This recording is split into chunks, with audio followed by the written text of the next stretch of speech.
तो ये समझा जा रहा है कि सर आस्तीन के सांपों की बात हो रही। कल भी हम लोग बात कर रहे थे कि कैसे अयोध्या के मतलब हनुमानगढ़ी के जो गद्दी संभालने वाले हैं, वो एक निकाय चुनाव में जीतने के लिए बेचैन है। वो व्यक्ति अपना एक गनर हटाए जाने के लिए व्यक्ति है, और फिर वो ऐसी भी आस्था नहीं है कि बीजेपी में दाल नहीं गली तो वो 2017 में जब योगी आदित्यनाथ आए तो वो शिवसेना में चला गया, जिस शिवसेना की बिहार यूपी में तो कोई औकात ही नहीं है। नफरत करते थे लोग बिहार यूपी में।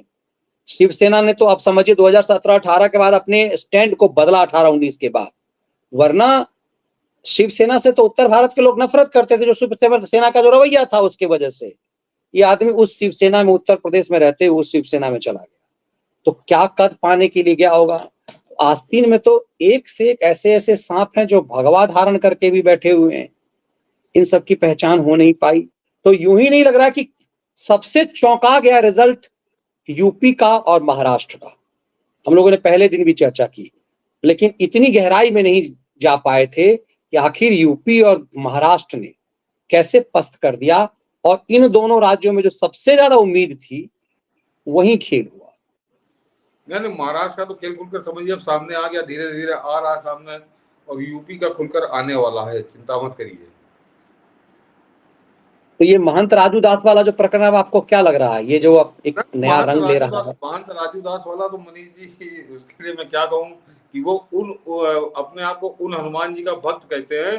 भगवान राम जब लौटे लंका जीत के, विभीषण को लंका दे दी, अंगद को किष्किंधा वाला दे दिया, जिसको था उसने सबको राजपाट दिया, लेकिन हनुमान जी को उन्होंने कहीं का राजा नहीं बनाया। क्यों? हनुमान जी बनना ही नहीं चाहते। वो कह के वो भगवान राम की सेवा में, बस यही मेरे लिए पर्याप्त है। और वो आशीर्वाद है कि आज भगवान राम का ही आशीर्वाद है कि हर मतलब मेरे ख्याल से राम से ज्यादा मंदिर हनुमान जी के हैं। और उस हनुमान जी का महान तो भक्त कहने वाला आदमी इस बात पे जूझ गया कि मुझको मेयर का टिकट क्यों नहीं दे रहे हो, मैं मेयर बनना चाहता हूँ अयोध्या का। तो वो तो शर्मनाक है। लेकिन मनीष जी, जब आपने छेड़ दिया है तो आज उस घटनाक्रम में एक आगे का मामला घटा है कि वहाँ जो गनर वापस ले लिया गया, तो गनर के लिए लड़ाई लड़ रहे थे कि मुझको गनर मेरा ले लिया। तो वहाँ के पुलिस और जिला प्रशासन ने एक स्पष्टीकरण जारी किया है कि साहब ये जो है इनके खिलाफ आपराधिक इतिहास इनका है, और इस वजह से इनका गनर वापस लिया गया। यहाँ पे मनीष जी खेल जरा अब दूसरा समझिए, ये इतनी आसान नहीं। मैं बार बार जो अक्सर अपने दर्शकों से कहता हूँ कि राजनीति इतनी आसान नहीं, जो दिखती है वो होती नहीं, जो होती है वो दिखती नहीं, जो कहा जाता किया नहीं जाता, जो किया जाता वो कहा नहीं जाता। मैं ऐसे ही नहीं कहता हूँ, आज आपको समझा रहा हूँ।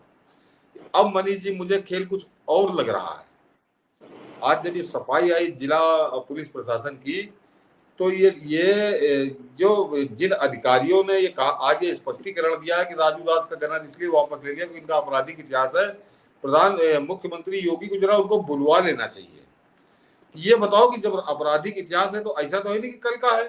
इनको गनर दिया कब था, दिया कब तक, क्यों दिया था, तब कौन सी बड़ी क्लीन चिट थी, बहुत क्लीन स्लेट थी। तो इन अधिकारियों को जरा स्पष्टीकरण ये देना चाहिए कि इनको गनर दिया क्यों गया था, क्यों दिया गया था।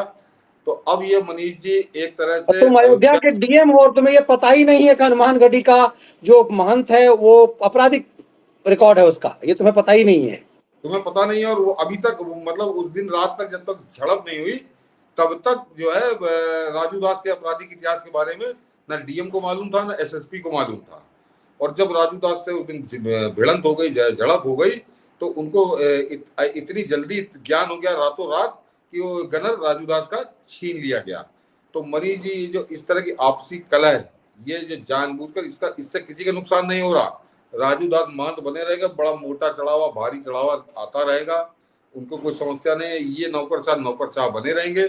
थू जो होगी वो योगी सरकार की होगी। सरकार की बदनामी हो रही है, भाजपा की बदनामी हो रही है, और प्रधानमंत्री मोदी के लिए योगी उनकी बदनामी हो रही है। तो ये अब मुझको लगता है कि बड़ा प्रायोजित नाटक है कि इसी बहाने थू कराओ। और नौकरशाही मतलब अब कितनी बेलगाम हो गई है कि पहले गनर वापस लिया, दूसरे दिन कह रही कि इनका आपराधिक इतिहास है। हनुमानगढ़ी के महंत का आपराधिक इतिहास है, इसलिए उसका गनर वापस लिया गया। ये मनीष जी अयोध्या या व्यक्तिगत नहीं घटना है, ये पूरे देश में कलंकित करने की घटना है हिंदुत्व को। तुमने अगर उस आदमी का आपराधिक इतिहास था, उसके खिलाफ कार्रवाई क्यों नहीं की, उसको गनर तुमने क्यों दिया? ये जवाब तो इस देश उत्तर प्रदेश की नौकरशाही दे। ये नौकरशाही की साजिश के तहत एक झगड़ा बढ़ाया गया और उसमें अब ये राजू दास तो एक माध्यम। राजू दास से मेरा कोई लेना देना नहीं, मैं तो कल ही बता चुका कि ये आदमी खुद ही नेतागिरी के चक्कर में, राजू दास उसमें हथियार बने हुए हैं और कलंकित किया जा रहा है योगी की सरकार को। जरा सोचिए कि इस स्पष्टीकरण के क्या संदेश है और क्या प्रभाव पूरे देश में जाएगा, हनुमान भक्तों में जाएगा कि एक अपराधी प्रवृत्ति का, आपराधिक इतिहास का आदमी हनुमान जी का महंत बना बैठा है। और ये बात अयोध्या जिला के प्रशासन के बड़े अधिकारी कह रहे हैं, तो इनकी आंखें अभी तक बंद क्यों थी? बिल्कुल सर, और मुझे लगता है कि शायद ये पहला शो है और आप शायद पहले जर्नलिस्ट हैं जिसने लगातार पिछले 2-2.5 साल से, हम लोगों ने कई शो इस पे किए, एक दो नहीं, हम लोगों ने कई शो इस पे किए कि योगी के जो नौकरशाह हैं वो उनकी तबाही ला रहे हैं। मुझे लग रहा है कि यदि इस पे अमल योगी के सलाहकारों ने किया होता, आज से 2.5-3 साल पहले से हम लोग जो चला रहे हैं, लगभग मुझे लग रहा है 2.5 साल में हम लोगों ने 3-4 शो इस पे किए हुए करीब की, उनके नौकरशाही को लेकर के। मैंने बता दूं अनिल जी कि पहला शो जो किया था जिस दिन योगी आदित्यनाथ का शपथ ग्रहण हुआ था और उस शपथ ग्रहण की धज्जियां उड़ाई गई थी, ये उसी दिन रात में ही हम लोगों ने किया था, उसी दिन रात में किया था बड़े तथ्यों के साथ।